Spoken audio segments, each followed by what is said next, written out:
ओम श्री विष्णवे नमः। ओम श्री महेश्वराय नमः। प्रेम से बोलिए जय श्री कृष्ण, राधे राधे। प्रिय भक्तजनों, बैसाख मास के कृष्ण पक्ष की एकादशी को बरुथनी एकादशी कहा जाता है।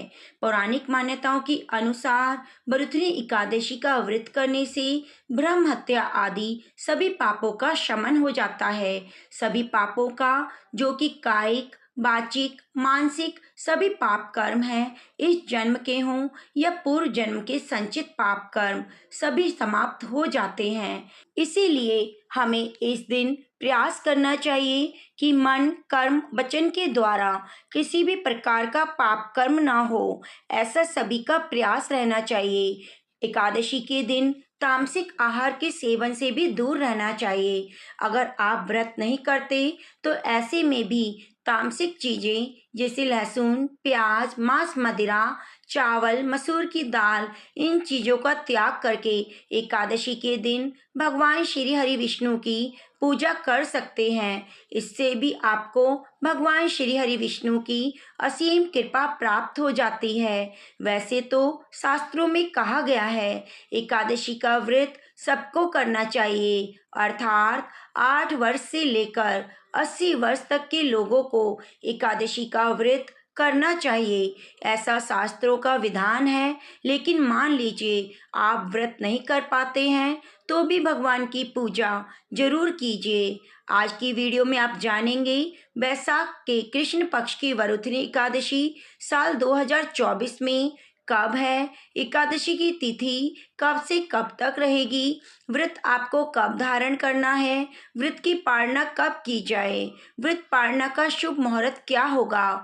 अगर आप एकादशी का व्रत करते हैं या बिना व्रत किए भी भगवान विष्णु की पूजा कर रहे हैं तो किस प्रकार से पूजा आराधना करें, कौन से नियमों का पालन करें, कौन से उपाय करें जिससे कि भगवान श्री हरि विष्णु की असीम कृपा आपको प्राप्त हो, इस व्रत का संपूर्ण फल भी आपको प्राप्त हो, मनचाही कामना आपकी पूर्ण हो जाए। इसके लिए आज विशेष क्या करना चाहिए, ये सभी संपूर्ण जानकारी आपको आज की वीडियो में प्राप्त होगी। तो आप वीडियो को अंत तक जरूर देखिए और अगर वीडियो अच्छी लगे तो लाइक करके कमेंट बॉक्स में जय श्री कृष्णा, राधे राधे जरूर लिखिए। आइए अब जानते हैं एकादशी व्रत के बारे में। साल 2024 में बरुथनी एकादशी का व्रत रखा जाएगा 4 मई यानी शनिवार को। एकादशी तिथि प्रारंभ होगी 3 मई शुक्रवार को रात्रि 11:20 पर और एकादशी तिथि की समाप्ति होगी 4 मई दिन शनिवार को रात 8:38 पर। ऐसे में सूर्योदयकालीन तिथि में शनिवार के दिन यानी 4 मई को हमें एकादशी तिथि प्राप्त हो रही है, इसलिए 4 मई को एकादशी का व्रत रखा जाएगा। तो जो भी भक्त एकादशी का व्रत करते हैं वे 3 मई को दशमी तिथि के नियमों का पालन करेंगे, यानी कि दशमी तिथि के दिन आपको सात्विक भोजन लेना है, लहसुन, प्याज, मांस, मदिरा का सेवन नहीं करना है, रात्रि में भूमि पर शयन करना चाहिए, सूर्योदय के बाद अन्न और नमक का सेवन नहीं करना चाहिए। फिर एकादशी के दिन यानी 4 मई को सुबह जल्दी उठकर स्नान आदि से निवृत्त होकर भगवान सूर्यदेव को जल अर्पित कीजिए। फिर अपने घर के मंदिर में भगवान श्री हरि विष्णु के सामने शुद्ध घी का दीपक जलाएं और व्रत का संकल्प लीजिए। इसके बाद आप व्रत आरंभ कर सकते हैं, क्योंकि जब भी कोई व्रत करते हैं तो आप संकल्प जरूर लीजिए, क्योंकि इसी से व्रत का पूर्ण फल मिलता है। इसके बाद विधि विधान से भगवान श्री की विष्णु की पूजा कीजिए। आज के दिन भगवान को पीले पुष्प जरूर अर्पित कीजिए, पीले फलों का भोग लगाना चाहिए। पंचामृत से भगवान श्री हरि विष्णु का अभिषेक करना चाहिए। भगवान श्री हरि विष्णु को पीले वस्त्र अर्पित करने चाहिए। पीले चंदन से उनका श्रृंगार करना चाहिए।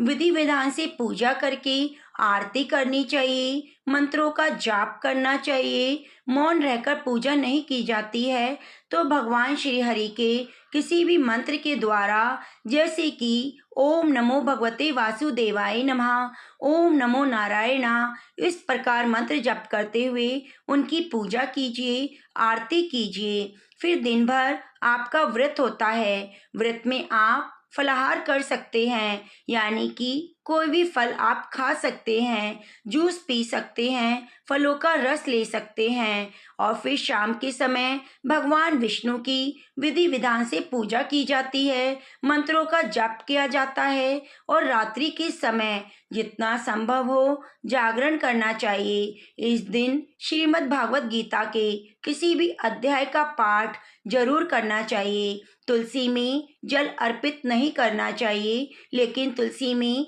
दीपक जरूर प्रज्वलित करना चाहिए। भगवान को तुलसी का भोग जरूर अर्पित करना चाहिए। तुलसी को पूजा में प्रयोग करना चाहिए। भगवान श्री हरि की पूजा के लिए तुलसी हमें दशमी तिथि को ही ले लेनी चाहिए, क्योंकि एकादशी के दिन तुलसी को नहीं तोड़ना चाहिए। फिर अगले दिन यानी कि द्वादशी तिथि के दिन सुबह जल्दी उठकर नित्य कर्मों से निवृत्त होकर स्नान करें, भगवान श्री हरि विष्णु की पूजा करें, तुलसी माता को दीपक प्रज्वलित करें, शुद्ध सात्विक भोजन बनाकर पहले भगवान को भोग लगाएं, फिर संभव हो तो किसी ब्राह्मण को घर बुलाकर भोजन कराएं। अन्यथा ब्राह्मण के निमित्त कच्ची सामग्री निकालकर, भोजन की सामग्री निकालकर, दक्षिणा रखकर आप उसे मंदिर में भी दे सकते हैं। फिर शुभ मुहूर्त में आप व्रत खोलें, लेकिन ध्यान रखें कि व्रत की पालना हरिवासर समय में नहीं की जाती है। द्वादशी तिथि प्रारंभ हो रही है 4 मई को रात 8:39 पर और समाप्त होगी 5 मई को शाम 5:40 पर। ऐसे में एकादशी का व्रत हम 4 मई को धारण करेंगे और 5 मई को व्रत की पालना करेंगे।